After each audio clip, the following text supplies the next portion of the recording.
The wedding invitation arrived on a Tuesday morning, crisp white paper that felt like a blade against my trembling fingers. But it wasn't the elegant calligraphy or the expensive cardstock that made my blood freeze. It was the handwritten note tucked inside, written in my sister's perfect cursive. "Come see what true love looks like. Front row seat reserved just for you. Victoria." I stood in my empty apartment, still wearing yesterday's clothes, surrounded by boxes I hadn't had the strength to unpack since moving out. The invitation fluttered to the floor as my knees gave way. 6 months. It had been 6 months since I caught them together, since my world crumbled, since the two people I trusted most carved out my heart with surgical precision. And now they wanted me to watch them celebrate. The morning sun streamed through bare windows, casting long shadows across the hardwood floor where I knelt. My reflection stared back at me from the dark television screen. Hollow eyes, sharp cheekbones more pronounced from weeks of barely eating, auburn hair hanging limp around my shoulders. I looked like a ghost of the woman I used to be. But ghosts, I realized, picking up that invitation with steady hands, could be terrifying things. The memory hit me like a physical blow, transporting me back to that night 6 months ago when everything changed forever. Before we continue, please write in the comment which country you are watching this video. We love knowing where our global family is tuning in from. And if this is your first time on this channel, please subscribe. Your support helps us bring even more epic revenge tales of life. Enjoy listening. 6 months earlier. I had been running late that evening, my heels clicking against the marble floor of the downtown office building where I worked as a marketing director. The presentation for the Howard account had run over, but I didn't mind. Landing this client would mean a promotion, maybe even enough money for Austin and me to finally put a down payment on that house we'd been dreaming about. The thought of surprising him made me smile as I fumbled for my keys outside our shared apartment on Riverside Drive. We had been together for 4 years, engaged for 8 months. The diamond on my finger caught the hallway light, sending tiny rainbows dancing across the walls. Austin had proposed on a beach in Santorini, dropping to one knee as the sun set over the Aegean Sea. It was perfect. He was perfect. I pushed open the door quietly, planning to surprise him. Maybe I'd cook his favorite pasta, open that bottle of wine we'd been saving. The apartment was dim, lit only by candles flickering in the living room. Music played softly, the same song that had been playing when we first danced together at my cousin's wedding. "Austin," I called softly, setting my briefcase down by the door. "You romantic fool, what's all this for?" That's when I heard it. A sound that would replay in my nightmares for months to come. Soft laughter, feminine and familiar. Too familiar. My heart began to race, but I told myself it was nothing. Maybe he was watching a movie. Maybe Victoria had stopped by to help plan the wedding like she'd been doing for weeks. My younger sister had been so excited about my engagement, so helpful with every detail. She'd even helped Austin pick out the ring. I moved toward the living room on silent feet, my heels discarded by the door. The laughter came again, followed by a deeper sound that made my stomach clench with something that wasn't quite recognition yet, but felt like ice forming in my veins. The living room was empty, but the candles continued to flicker. Rose petals were scattered across the floor, red roses, Austin's signature romantic gesture. My engagement photos smiled back at me from the mantelpiece, mocking in their happiness. Another sound from upstairs. From our bedroom. My legs moved without conscious thought, carrying me up the familiar staircase I'd climbed thousands of times. The wooden steps creaked softly under my weight, each sound amplifying the thunderous beating of my heart. The bedroom door was slightly ajar, warm light spilling into the hallway. I pressed my palm against the door and pushed. The world stopped. Austin was there, his dark hair tousled, his strong shoulders bare in the candlelight. But he wasn't alone. Beneath him, her porcelain skin glowing in the flickering light, was Victoria. My sister. My beautiful, perfect 26-year-old sister who had never been second best at anything in her life. They moved together with an intimacy that spoke of practice, of familiarity, of something that had been building for far longer than this single moment. Her manicured nails, painted the same shade of pink I'd helped her choose just last week, traced patterns across his back. His lips found the hollow of her throat, the same spot he'd kissed on me just that morning before work. I must have made a sound, a gasp, a sob, something, because they froze. Austin's head turned, and when his dark eyes met mine, I saw something that destroyed me more than the scene itself. Relief. Not guilt, not shame, but relief that the secret was finally out. Melody, he said, and even my name sounded different in his mouth. Tired. Like it was a burden he was finally free to put down. Victoria's blue eyes, identical to mine, inherited from our mother, met mine over Austin's shoulder. And she smiled. It wasn't apologetic or guilty or even triumphant. It was serene. Like she was exactly where she belonged. We were going to tell you, she said softly, making no move to cover herself or push Austin away. After your presentation. We thought you deserved to hear it properly. The words hit me like physical blows. My knees buckled and I grabbed the doorframe to keep from falling. How long? The words scraped out of my throat like broken glass. Austin sat up, running a hand through his hair in that familiar gesture I'd found endearing for 4 years. Melody, please. Let us explain. How long? I repeated louder this time. Victoria sat up too, the sheet falling away from her perfect body without shame. Since your engagement party, she said simply. Remember?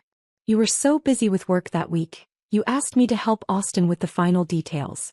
We spent a lot of time together. The engagement party. 3 months ago. I remembered that week.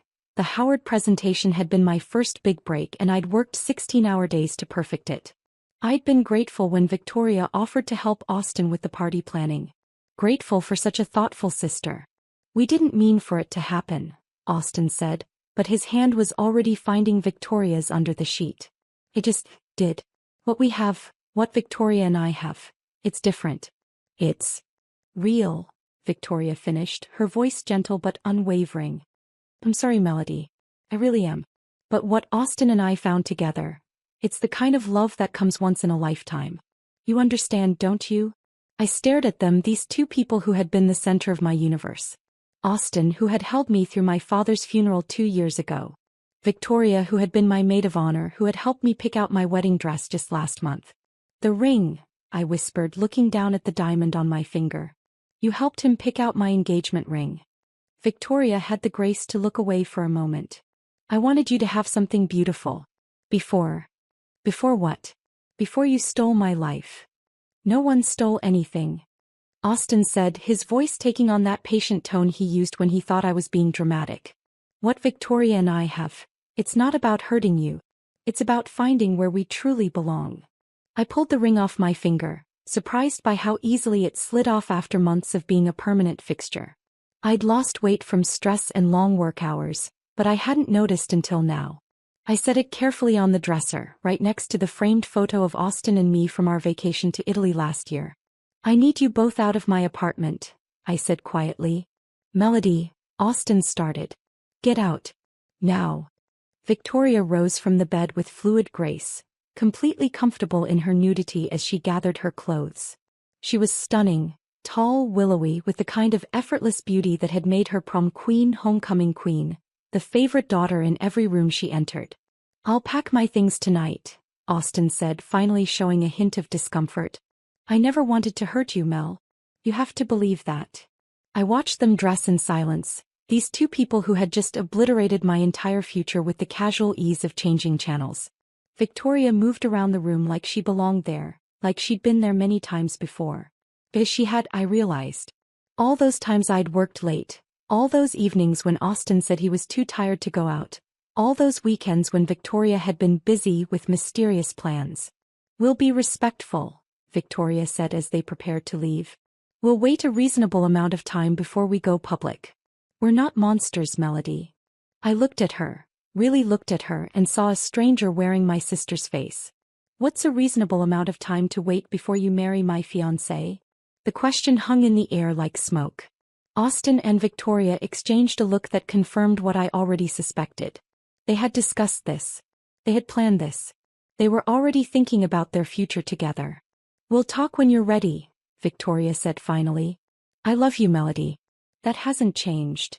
After they left, I sat on the floor of my bedroom for hours, staring at the rumpled sheets that still smelled like my sister's perfume. The same perfume I'd bought her for Christmas. The candles burned down to nothing, filling the room with smoke and the scent of melted wax. By morning I had made my decision. I called in sick to work, packed everything I owned and moved to a studio apartment across town. I changed my phone number, deleted my social media accounts, and disappeared from the life I'd built with Austin. From the family that had chosen Victoria just like they always had. For 6 months I lived like a hermit. I threw myself into work with an intensity that bordered on obsession, earning that promotion and a corner office with a view of the river. I learned to cook for one, to sleep in a bed that had never held anyone but me, to exist in a world where love was just another 4-letter word that meant nothing. And then the invitation arrived. I held the invitation for a long time, reading and rereading the elegant script. Mr. and Mrs. Richard Blackwood request the honor of your presence at the marriage of their daughter Victoria Rose to Austin James Mitchell. The date was circled in red ink, Victoria's handwriting again. 3 weeks away. The venue was the Riverside Country Club, the same place where we'd celebrated every major family milestone. The same place where Austin and I had attended my cousin's wedding and talked about our own ceremony someday. The cruelest part wasn't the invitation itself. It was the obvious thought that had gone into it. The paper was cream-colored, not white. Victoria knew I preferred cream. The font was Garamond, elegant but not overly feminine. A compromise between Victoria's taste and what she knew Austin would approve of. Even in planning her wedding to my former fiancé, she had considered my preferences. It was so very Victoria. Thoughtful and cruel in the same breath. I set the invitation on my kitchen counter and stared at it for 3 days. I didn't eat. I barely slept.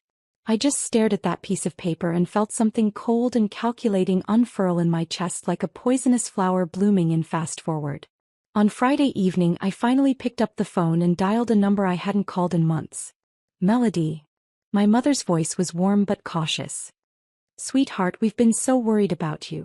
Victoria said you needed space, but 6 months. I got the invitation, I said without preamble. A long pause. In the background, I could hear the familiar sounds of my childhood home. The tick of the grandfather clock in the hallway, the hum of the refrigerator, the distant sound of my father's television in the den. Oh honey, Mom said softly. I tried to tell her it was too soon, but Victoria, you know how she is when she's made up her mind. She loves you so much, Melody. She wanted you to be part of their special day. Their special day, I repeated flatly. Melody, I know this is hard. But Victoria and Austin, what they have is real. I've seen them together and I've never seen your sister so happy. Or Austin for that matter. Sometimes these things just happen, sweetheart. Love doesn't follow rules. The poisonous flower in my chest bloomed wider. Even my mother had chosen Victoria. Even my mother thought their love was beautiful, something to be celebrated rather than condemned. Will you come? Mom asked hopefully. It would mean so much to Victoria. And to me. We miss you, honey. I'll think about it, I said and hung up. That night I stood in front of my bathroom mirror and really looked at myself for the first time in months. The woman staring back was a stranger, thin, sharp-featured, with eyes that held something dark and glittering. I had become someone new in my self-imposed exile. Someone harder. Someone who might just be capable of things the old Melody never would have considered. I picked up the invitation one more time and read Victoria's handwritten note again. Come see what true love looks like. I will, I said to my reflection. But you're not going to like what I bring to show you. I spent the next week making phone calls to people I hadn't spoken to in months. Old friends, former colleagues, family members who had watched Victoria and me grow up together. The conversations followed a similar pattern. Surprise at hearing from me, awkward condolences about Austin, and then, inevitably, the question I was waiting for. Are you going to the wedding? I think so, I would say. I want to see Victoria happy. The lies came so easily now. Everything came easily when you had nothing left to lose. But information gathering wasn't my only purpose. I had a more specific goal, and it required reaching out to someone I'd hoped never to contact again. Trevor Ashworth answered on the second ring, his voice as smooth and confident as ever. Well. Melody Blackwood. I heard about the dramatic turn your life took. Austin Mitchell, right? I always knew that guy was a snake. Trevor and I had dated briefly in college before I met Austin. He was everything Austin wasn't, reckless, unpredictable, and completely untrustworthy. But he was also brilliant, charming, and he owed me a favor from a night 4 years ago when I'd lied to police to give him an alibi for a bar fight that could have ended his law career before it started. I need your help, I said simply. Does this have to do with your sister's upcoming nuptials? Because I have to say, Mel, that invitation was a masterpiece of passive aggression. You got one too? Everyone got one. Victoria's being very thorough in her humiliation campaign. The whole city knows she stole your fiancé and is now throwing it in your face.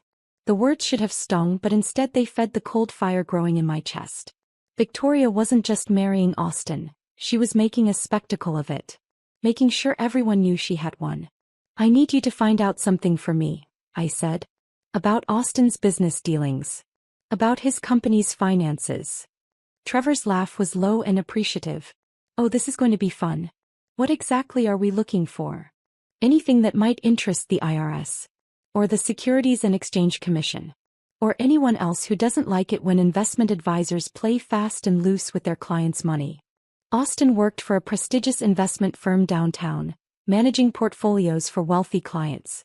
It was how we'd afforded our expensive apartment, how we'd been able to plan the kind of wedding most people only dreamed of. But I remembered conversations, late-night phone calls he'd taken in the next room, stress lines around his eyes when he thought I wasn't looking, expensive gifts that seemed to come out of nowhere. You think he's dirty? I think he's desperate. And desperate people make mistakes. Trevor was quiet for a moment. Then, this is going to cost you. Not money, I know you're good for that now with your fancy promotion. But I'm going to want details. I want to know exactly what you're planning to do with whatever I find. You'll get your story, I promised. When do you need this? I looked at the invitation still sitting on my counter. 2.5 weeks. Can you do it? Honey, I can do anything. The question is, are you sure you want to go down this road? Once you start pulling threads, the whole sweater might unravel. I'm counting on it. After I hung up with Trevor, I called in another favor. This one required swallowing more pride, but I was getting good at that. Cassandra? It's Melody Blackwood. Cassandra Price had been my biggest rival in college. A journalism major who had made it her mission to expose every scandal, every secret, every buried truth on campus. She now worked for the city's most read gossip blog, and she had never forgotten the time I'd scooped her on a story about the dean's embezzlement scandal. Melody Blackwood, she purred. I wondered when you'd call. I've been following your little family drama with great interest. I have a story for you. Potentially a big one. I'm listening. Not yet.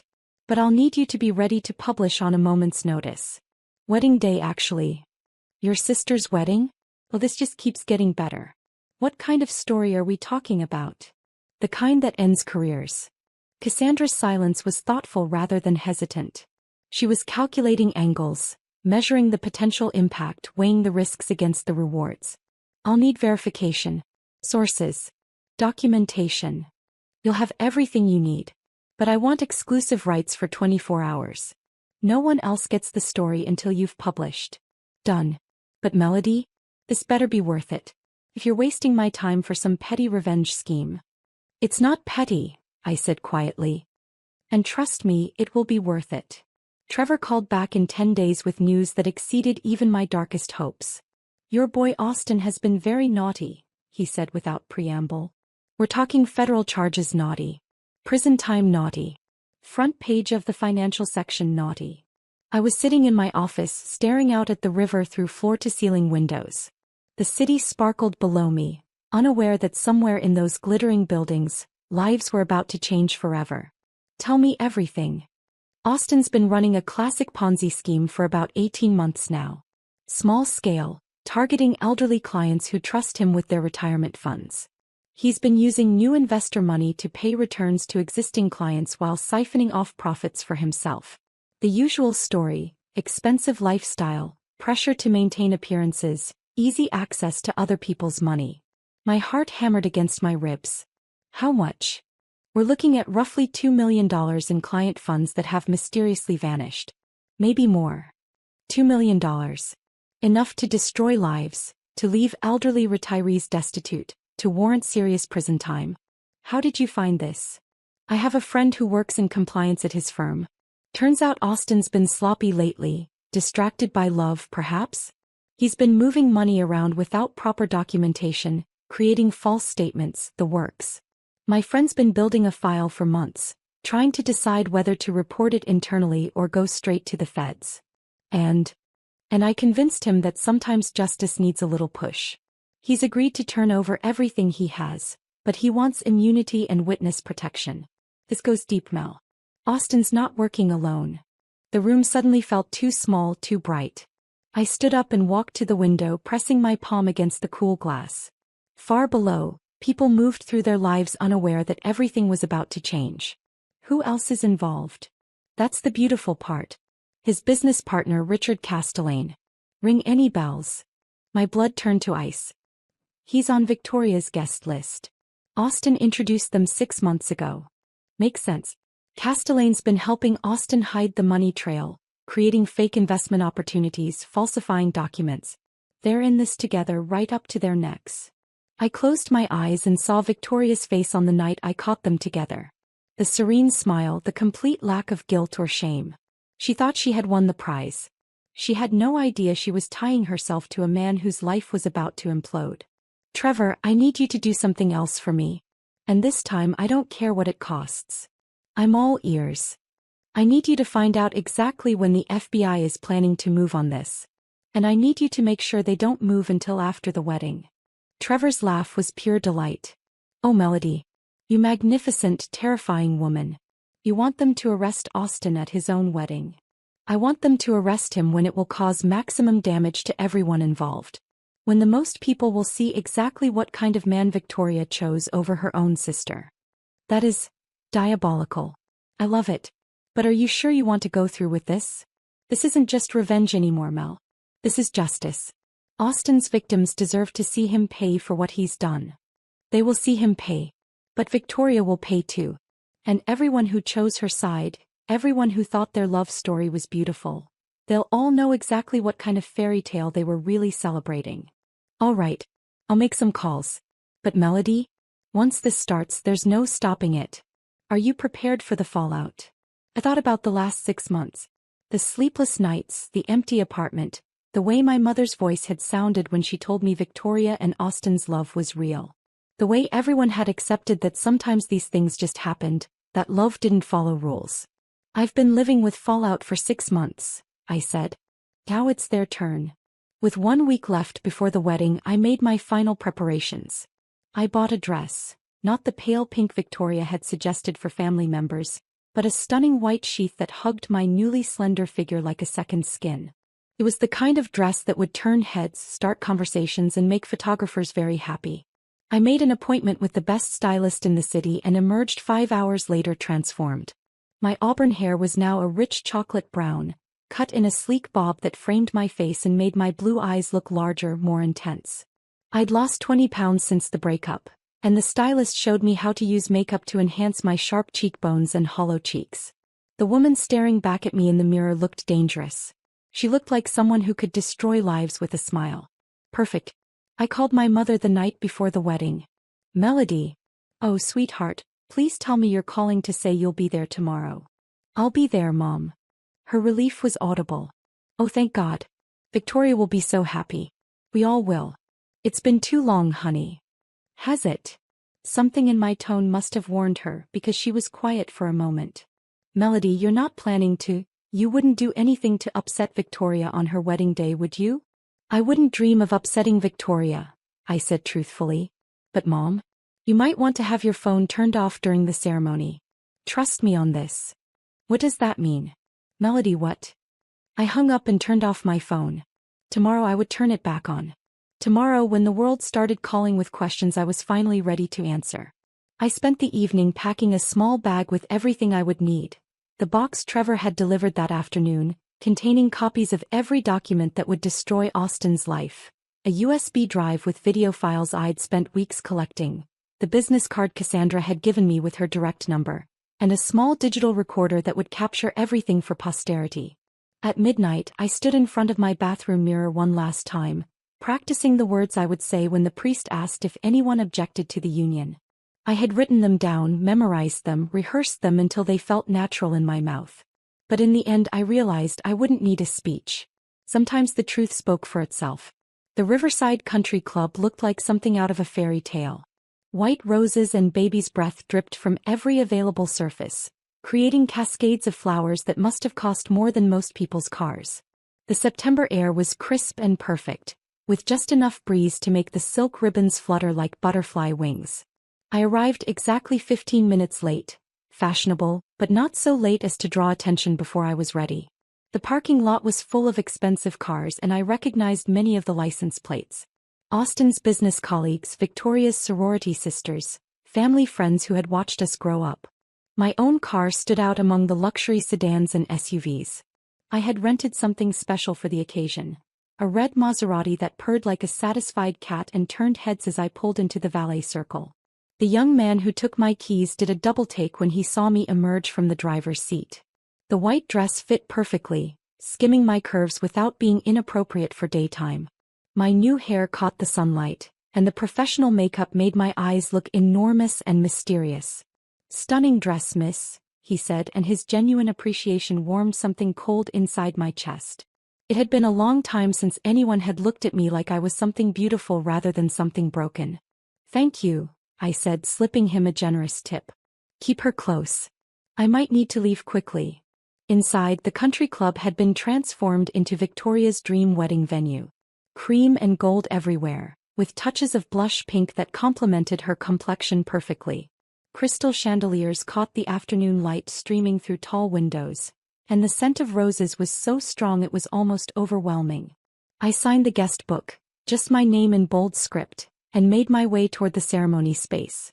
The cocktail hour was winding down and guests were starting to migrate toward their seats. That's when I saw him. Austin stood near the altar in his perfectly tailored black tuxedo, his dark hair styled exactly the way I used to like it. He was laughing at something his best man had said, relaxed and happy in a way that made my chest tighten with remembered pain. But then his eyes found mine across the room and his smile faltered. For just a moment his face went completely blank. Then confusion flickered across his features. He leaned toward his best man, Kevin, I remembered, another investment advisor from his firm, and whispered something. Kevin turned to look at me and I saw his eyebrows rise. Then Austin was walking toward me, weaving between guests who were still mingling with champagne glasses in their hands. "Melody," he said when he reached me, and my name still sounded tired in his mouth. Victoria said you might come, but I wasn't sure.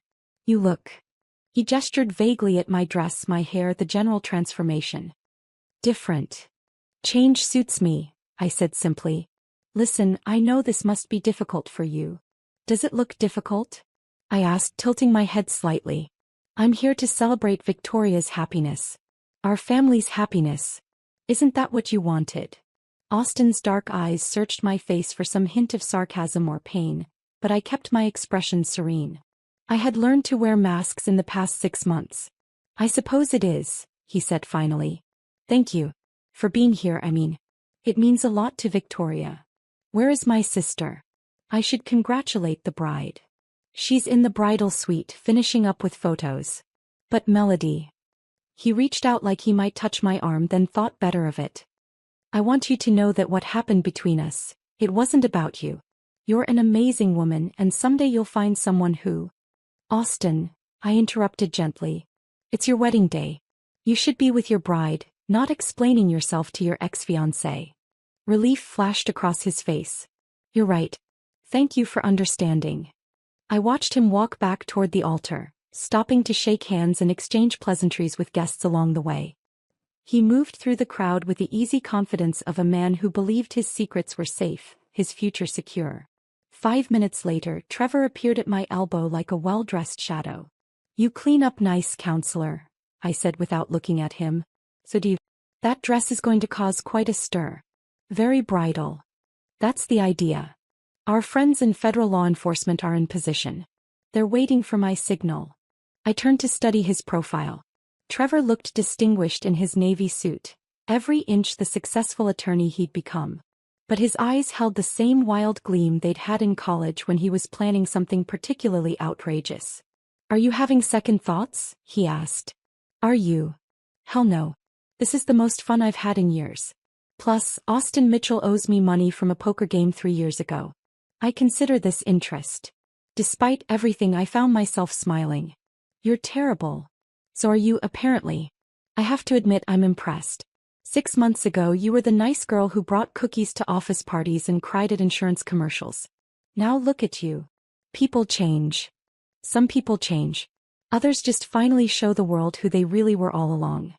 Before I could respond to that unsettling observation, the wedding coordinator, a thin woman with nervous energy and a headset, appeared beside us.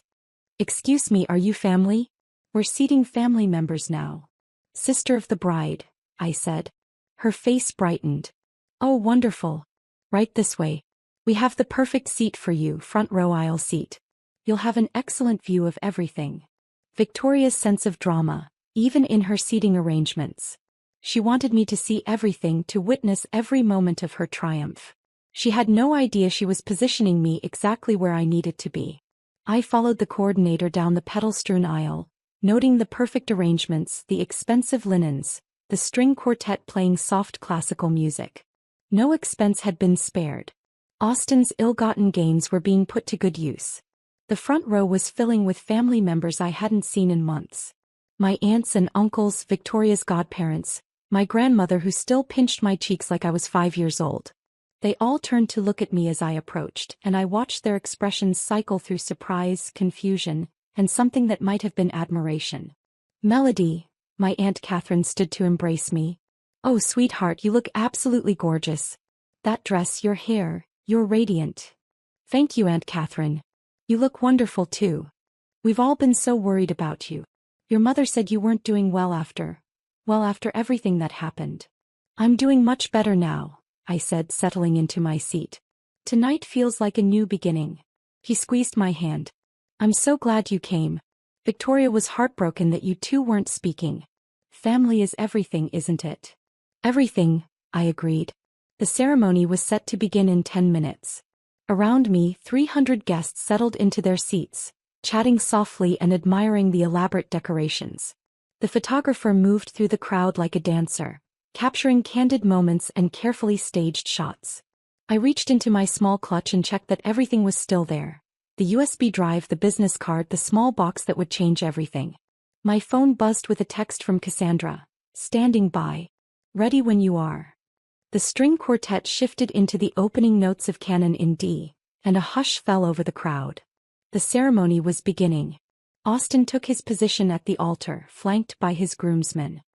He looked nervous now, adjusting his tie and running a hand through his hair. His eyes scanned the crowd until they found mine, and he offered a small, uncertain smile. I smiled back, the same serene expression Victoria had worn that night 6 months ago when she destroyed my life with surgical precision. The bridal party began their procession down the aisle. Victoria's sorority sisters, all blonde and beautiful in their blush pink dresses. The maid of honor, Rebecca, Victoria's best friend since childhood, who had helped her plan this entire spectacle. And then the music changed to the wedding march and every guest rose to their feet. Victoria appeared at the back of the aisle like a vision from a fairy tale. Her dress was pure white silk and lace, with a train that stretched 6 feet behind her. Her blonde hair was swept up in an elaborate chignon adorned with tiny pearls, and her makeup was flawless. She carried a bouquet of white roses and peonies that perfectly matched the ceremony decorations. She looked absolutely radiant. She looked like a bride who was madly in love, marrying the man of her dreams in front of everyone she cared about. She looked like everything I had dreamed of being 6 months ago.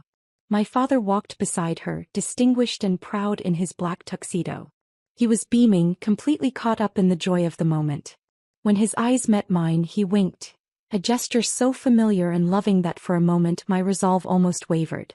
But then Victoria drew level with my row and her eyes found mine. She was still smiling, but something flickered in her expression. Surprise at seeing me there, yes, but something else. Something that might have been nervousness. She had dressed me in white. She had positioned me in the front row. But now that the moment was here, now that she could see the new woman I had become, uncertainty crept into her perfect smile. I gave her my warmest smile and mouthed the words, "You look beautiful." Her shoulders relaxed slightly, and she continued down the aisle to where Austin waited.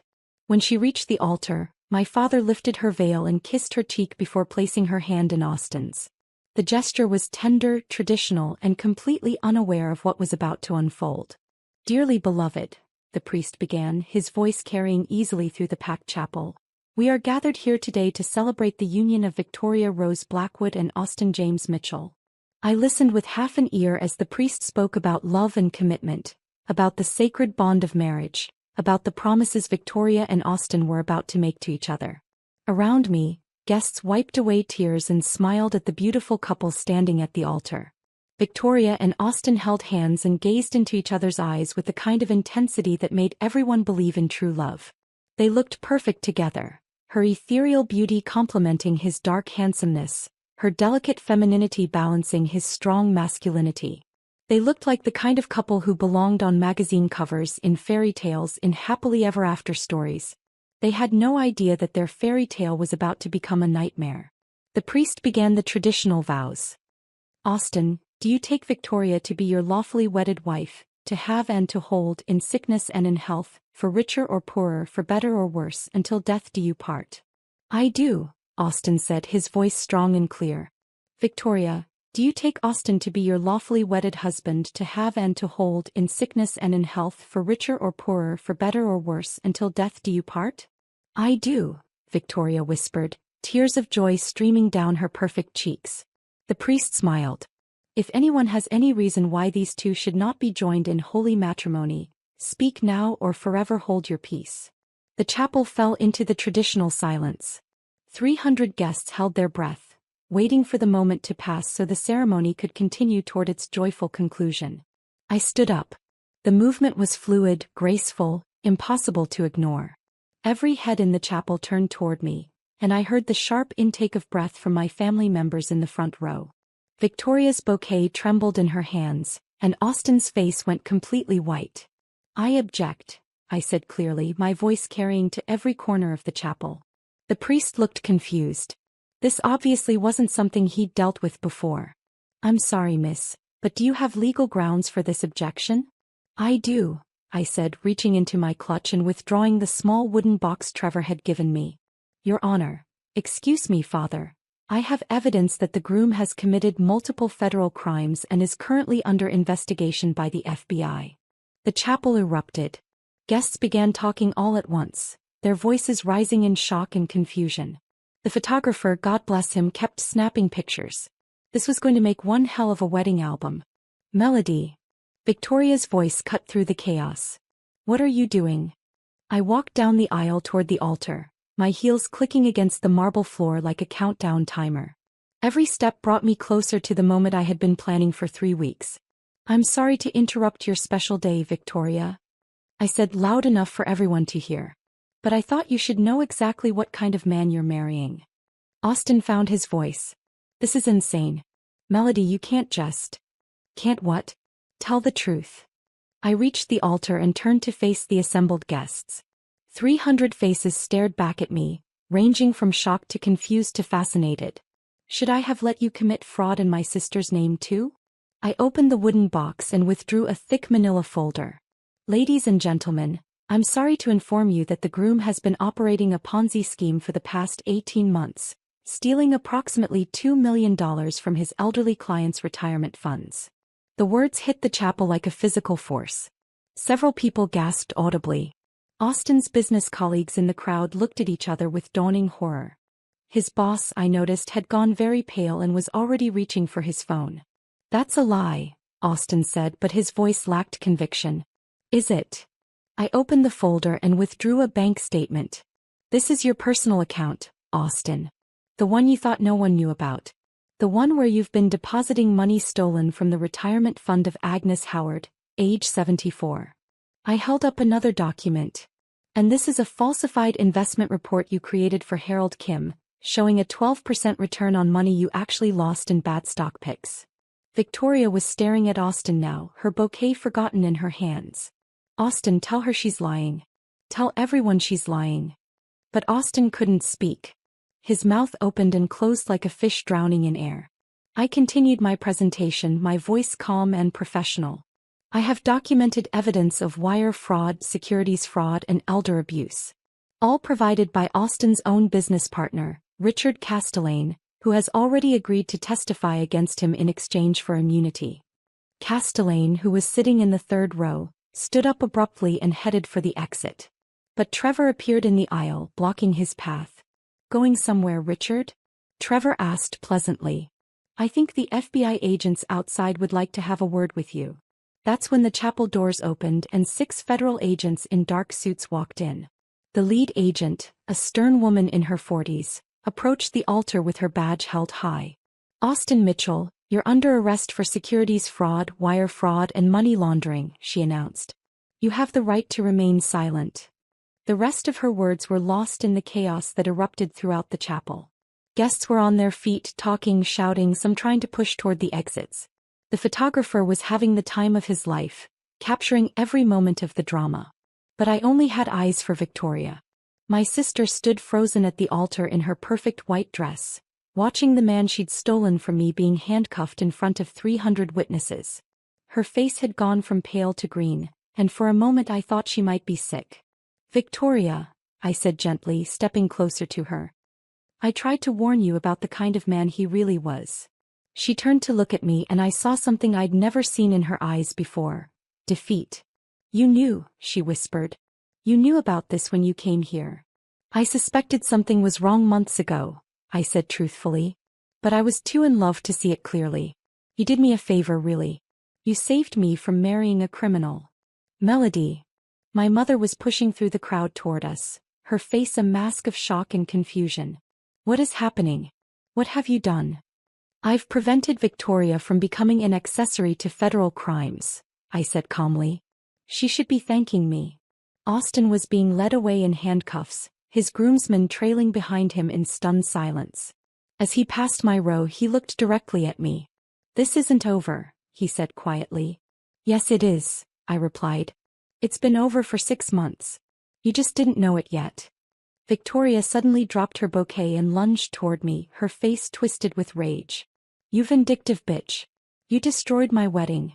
You destroyed my life." "No," I said, stepping back calmly. "I saved your life. You just don't realize it yet." "Ladies and gentlemen," the priest said, finally finding his voice. Perhaps we should all. This ceremony is obviously postponed indefinitely." The understatement of the year. As guests began filing out of the chapel in shocked clusters, I felt a hand on my arm. Trevor appeared beside me, grinning like he'd just won the lottery. "That," he said, "was even better than I hoped. The FBI got everything on camera. Castellane tried to run but got caught in the parking lot. And I just got word that the SEC is freezing all of Austin's assets as of 20 minutes ago." "What about the victims? Will they get their money back?" "Most of it, probably. Austin wasn't smart enough to hide it offshore. It's all sitting in domestic accounts that the feds can trace." I nodded, feeling suddenly exhausted. The adrenaline that had carried me through the confrontation was wearing off, leaving me hollow and strangely empty. "Melody." Cassandra appeared at my other elbow, her eyes bright with professional excitement. "That was incredible. I got everything recorded. This is going to be front-page news tomorrow. But I need a statement from you. An exclusive interview about how you uncovered the fraud." "Later," I said. "I need to." I wasn't sure what I needed. To leave maybe. To go home to my quiet apartment and process what had just happened. To figure out who I was now that my revenge was complete. But Victoria wasn't done with me yet. "Melody," she called out, her voice cutting through the chaos like a blade. I turned to see her standing alone at the altar, her wedding dress wrinkled and her perfect hair coming undone. Was this all just revenge?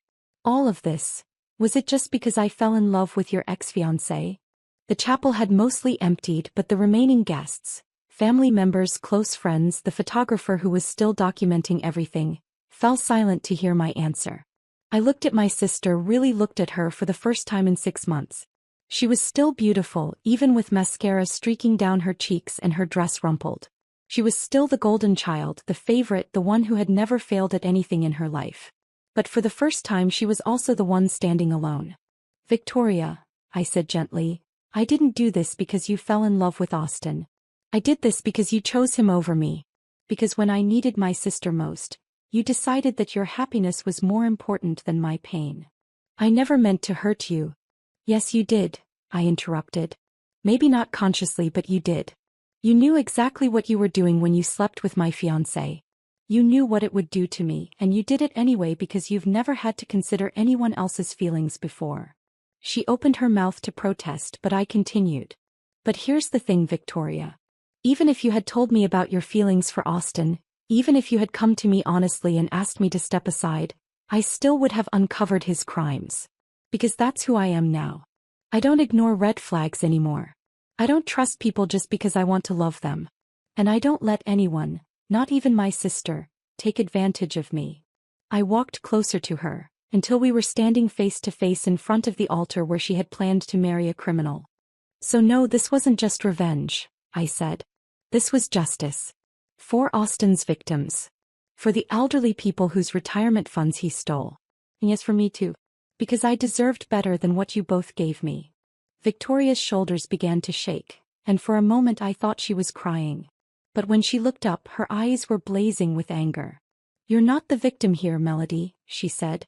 You're the one who just destroyed my wedding in front of everyone we know. You're the one who humiliated me, who ruined my reputation, who made me look like a fool. I didn't make you look like anything, I said quietly. I just showed everyone who you really are. Someone who would steal her sister's fiancé and then invite her to watch them get married. Someone who cared more about winning than about love or loyalty or family. And what about you? She shot back. What does this make you? Someone who would destroy her own sister's happiness just to get even. I considered the question seriously. It was one I'd been asking myself for weeks. It makes me someone who won't be anyone's victim ever again, I said finally. It makes me someone who fights back. Victoria stared at me for a long moment, and I saw something shift in her expression. The anger was still there, but underneath it was something else. Recognition maybe. Or respect. I don't know who you are anymore, she whispered. I'm exactly who I always was, I said. You just never bothered to look. The article Cassandra wrote about Austin's arrest and the dramatic wedding confrontation became the most read piece in her publication's history. It was picked up by national news outlets, turned into a case study for business school ethics classes, and spawned a dozen copycat stories about similar wedding day revelations. Austin pleaded guilty to all charges and was sentenced to 8 years in federal prison. Castellane got 6 years for his cooperation. Most of their victims recovered about 80% of their stolen funds. Victoria moved to Los Angeles 3 weeks after the wedding. That wasn't. She got a job with a talent agency and, according to our mother, was dating a screenwriter who specialized in romantic comedies. The irony wasn't lost on me. As for me, I kept my promotion in my corner office. I kept my new apartment, my new haircut, and my new understanding of what I was capable of when pushed too far. I started dating again, carefully with my eyes wide open and my guard up, but dating nonetheless. I never did open a support program for women. That wasn't my story to tell. Instead, I did something else. I started a consulting firm that specialized in uncovering financial fraud. My first client was a woman whose husband had been stealing from their joint accounts to fund a gambling addiction. My second was a man whose business partner was embezzling from their construction company. Trevor became my business partner. Turned out we made a good team. The invitation to Victoria's second engagement party arrived last month. This time there was no handwritten note, no special message. Just a formal invitation to celebrate her engagement to the screenwriter, who apparently wrote happy endings for a living. I didn't go. Not because I was still angry, but because I didn't need to anymore. I kept the invitation though. I put it in a frame on my office wall, next to a photo from that day at the Riverside Country Club. The moment when the FBI agent was reading Austin his rights while Victoria stood frozen in her wedding dress. It reminds me every day that sometimes the best revenge isn't about destroying your enemies. Sometimes it's about becoming someone they can never hurt again. Sometimes it's about learning that you were never as helpless as you thought you were. And sometimes, if you're very lucky, it's about discovering that the person you become after everything falls apart is someone you actually like better than the person you were before. I never told Victoria I loved her at that altar, standing there in my white dress like some dark mirror of what she'd hoped to become. But I did love her, even as I destroyed her perfect day. I loved her enough to save her from a man who would have dragged her down with him eventually. I loved her enough to show her exactly what choosing him over family really meant. And I loved myself enough to make sure that when the dust settled, I was the one left standing. In the end, that was the only victory that mattered.